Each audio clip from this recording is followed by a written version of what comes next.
Madam Chair, my answer for every question will be I will forgo the opportunity to defend the budget of the Office of the Vice President through a question and answer.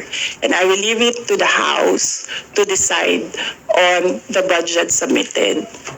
So, magsasayang tayo ng oras dito, paulit-ulit yung sagot.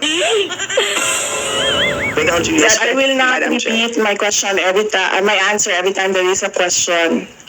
And may I seek permission that every time there is a question, that is my answer.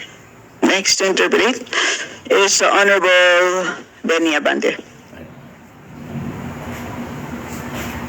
Salamat po, Madam Chair. Sana po ay matapos na po ito para masimulan na po natin yung budget ng Ombudsman. Po. But anyway, palagay ko po ay alam na po ng taong bayan ang mga nangyayari sapagkat karamihan po ng ating mga colleagues ay nagtanong na tungkol sa confidential fund.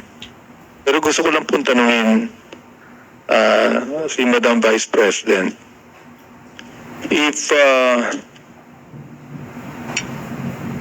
the representatives of the people like this House has all the right to scrutinize the budget of any agency.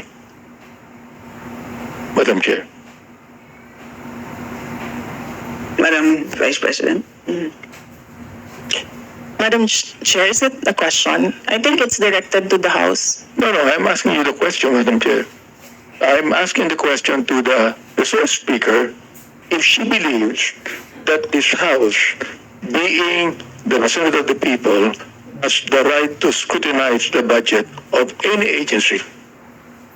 Right, precisely. That's why I say I will leave it to the Only House of yes or no, Representatives to decide Madam on Chair. the proposal Madam Chair, as presented. excuse me, Madam Chair, that can only be answerable by yes or no. We, again, Chair would like to remind our guests to please be responsive to the queries of the members in the most direct manner. So please proceed, Madam Vice President. I already answered. Answer by yes or no. Perhaps my ears are not very clear, so I would like to find out if she answered yes, Madam Chair. And I will leave it to the House of Representatives I to do not decide on want her the to explain. proposal Madam Chair, as Madam presented. Chair, she has been answering the same answers since we started this query and this hearing. What I just want to ask, Madam Chair, is very simple. A simple answer of yes or no. Does the Vice President believes that this House has all the right to scrutinize the budget of any agency? I'm not just referring to the agency of the Vice President. I am referring to every agency of government, Madam Chair. That can only be simply answered by yes or no. I do not need to hear the paulit-ulit na kasagutan niya. Kanina pa, gusto ko lang pong marinig. Hindi po ako nagagalit. Oo, hindi po katulad niya, parang inis na siya. Oo, gusto ko lang pong malaman. Oo, humbly speaking, naniniwala ba siya, Madam Chair, na itong House na ito, na binoto ng tao, ay merong karapatan ayon sa konstitusyon na scrutinize natin ang budget ng any ahensya ng gobyerno, including Congress, Madam Chair.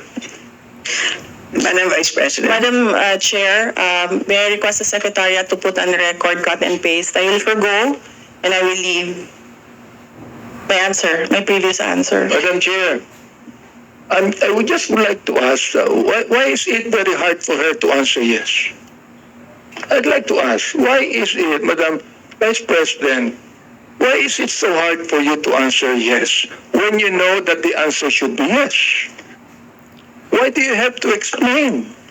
Why do you have to explain? We're simple people here. I'm not even a lawyer. You are a lawyer, Madam Chair. So, this is a simple question of a simple Filipino. Meron po bang karapatan ang House na ito na scrutinize ang budget ng bawat ahensya ng gobyerno? Yun lang po ang tanong ko. Pwede pong sagutin ito ng yes or no. Kung yes, salamat. Kung no, edi salamat din. At least nalaman ng taong bayan. Madam Vice President. Madam Chair, I will forgo the opportunity to defend the OVP 2200 for the right I will not like question and answer. I will leave it to the House of Representatives to decide if they Order, please. Point of order, Madam Honorable Chair. Abante, you may proceed. I do not need her to explain, please. You have been giving the same answer for hours. The same answer for hours. Alam ko naman po ang pagnanais nyo. Why you answer the same for hours? Ngayon po, iba naman ang tanong ko. Ang tanong ko ito, kaso po tatanungin ko uli, Madam Chair, meron po bang karapatan bilang mga representante ng taong bayan sa bawat distrito at party list na mag-scrutinize ng budget ng bawat ahensya ng gobyerno? Hindi po natin pinag-uusapan dito ang confidential fund. Ang pinag-uusapan po natin budget. Madam Chair, before you answer, the gentleman wishes to have a direct answer, either yes or no. Are you going to provide a direct answer? Honorable Abante? So, what is the answer? I asked whether our Madam Vice President will provide a direct answer to your query, and the answer is no. May I know why? Madam Vice President?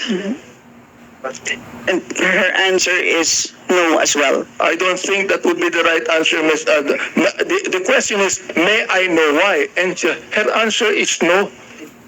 Would that be the right answer to the question why? Madam Vice Madam Chair. President, do you wish to comment? Madam Chair, hindi dahil hindi niyo gusto yung mga sagot ko, hindi niyo gusto yung manner ng pagsagot ko, at hindi niyo gusto ang mga sinasabi ko, hindi ibig sabihin na Madam Chair. hindi ka sinasagot. Madam Chair, ang mga point of tanong. order. Yes, Honorable Mali po Abante. yata ang sinasabi niya, hindi niyo gusto. Hindi yung niyo. Madam Chair, huwag niyong isali dito ang aking mga kasamahan dito. Ako ang nagtatanong. Sabihin mo sa akin, hindi ko gusto ang tanong mo. Yun lamang ang dapat niyang sabihin sa akin. Sapagkat hindi ko rin gusto ang sagot niya. Madam Chair, ganun lang. Oo. Ano po ang sagot niya? Madam Vice President, do you wish to? Madam Chair, there's Answer. no question. The Honorable Abante is asking for a question, for a response. Ano po ang sagot niya? Yan ang huli po niyang sinabi. I request that the question be repeated. Honorable Abante, kindly repeat your question, not to be The answer is what? included in your time. To please repeat your last question. Ito po, ang tanong ko kanina, meron po bang naniniwala po ba ang ating Vice President na meron pong karapatan ang mga representante ng taong bayan, ng mga distrito at mga party list na scrutinize po namin ang budget ng bawat ahensya, hindi po lang ahensya niya, ng bawat ahensya ng gobyerno? Yes o no lang po ang sagot yan. Ang tanong ko po, Madam Chair, kanina ayaw niya sumagot. Ang sagot niya, ayaw niya sagutin. So ang tanong ko ito, may I know why? Ang sagot niya, no. Aba, Madam Chair, hindi po ako masyadong expert mag-English, pero palagay ko po naman, yung pong tanong na may I know why, palagay ko hindi po tama yung sagot na no. Madam Vice President. Madam Chair, palagay ko.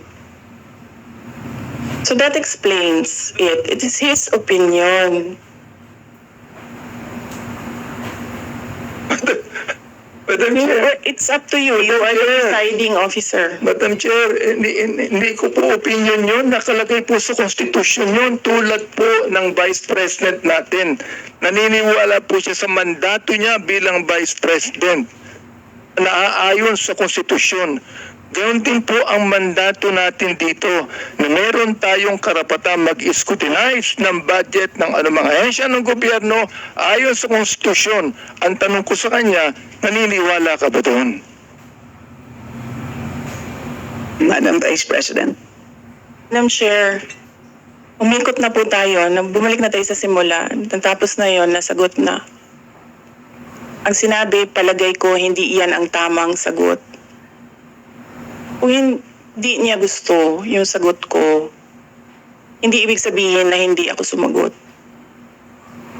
Madam Chair, palagay ko, hindi po siya sumagot sapagkat inu-audit lamang niya ang sinabi niya. O ito po ang gusto kong tanungin sa kanya. Pag pwede ba, Madam Chair, pakiulit mo yung sagot mo na isinasagot mo ng paulit-ulit kanina pa, Madam Chair. Gusto ko lang ulit marinig. Gusto ko lang ulit mai-record. Pakiulit mo lang ang sagot mo sa lahat ng mga tanong na tinatanong dito mula pa kanina. Madam Vice President. Madam Chair, I do not want to assume, so I would like to be clarified. Is this the OVP 2025 budget proposal or the confidential funds? Madam Chair, sinabi ko budget eh. Hindi ko sinabing confidential fund. Sinabi ko budget. Medyo mahina yata ang tinga ni Vice President eh. Sinabi ko budget eh. Hindi confidential fund. Sinabi ko na wala akong pakialam sa confidential fund. Ang pakialam ko ganito. Meron pang karapatan. Naniniwala ba siya na ang Kongreso ay merong karapatan mag-scrutinize ng budget ng anumang ehensya? Yun po ang tanong ko. Sagutin po niya yes or no. Ayaw niya sagutin ng yes or no, ibigay niya sa akin ang sagot niya kanina ng paulit-ulit sa lahat ng mga tanong ng ating mga colleagues.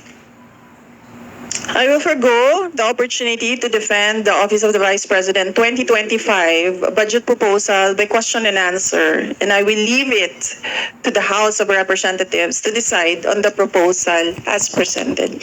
Madam Chair, maraming salamat po. Ibig sabihin po, yung kasagutan niya na paulit-ulit, naniniwala siya na mayroong karapatan ang Kongresong ito na i-scrutinize ang budget. Kahit ang budget na yan nagsimula ng 2023, meron pa rin karapatan ang Kongresong ito na i-scrutinize ang budget. Maraming salamat, Madam Chair. Maraming salamat po, Vice President.